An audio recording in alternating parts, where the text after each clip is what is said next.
And welcome back to On Assignment. I'm Dave Erickson here at the 2013 Ironman Lake Tahoe, where this weekend some 2,700 eager endurance athletes from around the globe, representing 30 countries and 48 states, will be taking on this very challenging yet breathtaking 140.6-mile race course. It's the first year for this event here in California, so here's what athletes can expect on race day.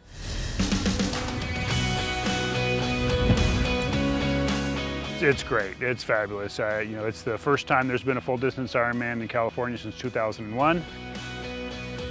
This is truly a magical place. The course itself is incredibly challenging in terms of the terrain. When you're at lake level and you're looking at an 11,000-foot peak, that's a 5,000 vertical distance. That if you think about that, it's hard to really imagine that that's about a mile that you're looking at from the lake level to the top of the peak. So if you've never been here before, it's almost overwhelming. The swim course is at Kings Beach, and it's a very sandy beach. It's a shallow beach.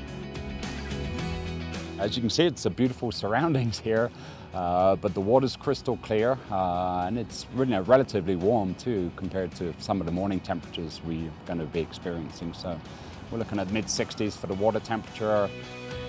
You'll be able to look down at the bottom when you're swimming. When you take a breath, you'll of course be looking at the pines in the Sierra, so it's pretty nice scenery in a swim course. We're going to be using the rolling start system here. Athletes will seed themselves according to their swim abilities and swimming a counterclockwise rectangular or semi-triangular course, and it will be a two-loop with an in the water between the two. The bike course is a challenge. It's certainly not a flat course. They get to climb up to the Ritz, up by North Star. They come back down to the bottom of Brockway and climb up to the top of Brockway. So they have two tough climbs back to back, and then they get to do it a second time. Once you start making the big climbs up into the mountain, up towards Truckee and the northern parts of this course, it's just spectacular. There's no shortage of great views that these athletes are going to have. What goes up must come down, so you get the enjoyment of coming down off of those hills and can really carry some good momentum coming back through Tahoe City and around to Truckee.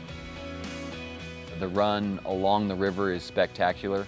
But they're going to be running along the beautiful Truckee River corridor. It's on what is typically a bike path.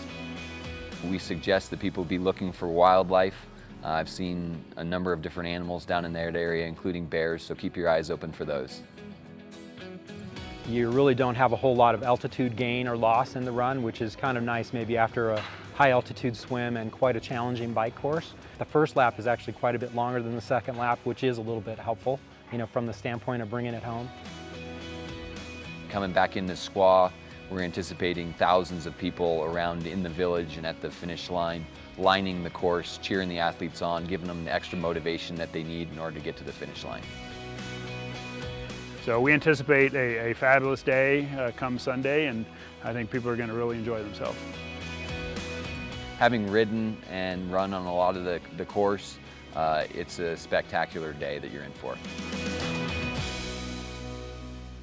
Be sure to log on to Ironman.com this Sunday, September 22nd for all the action, including live text updates, photos, and exclusive race day video clips. Until next time, I'm Dave Erickson here at the 2013 Ironman Lake Tahoe.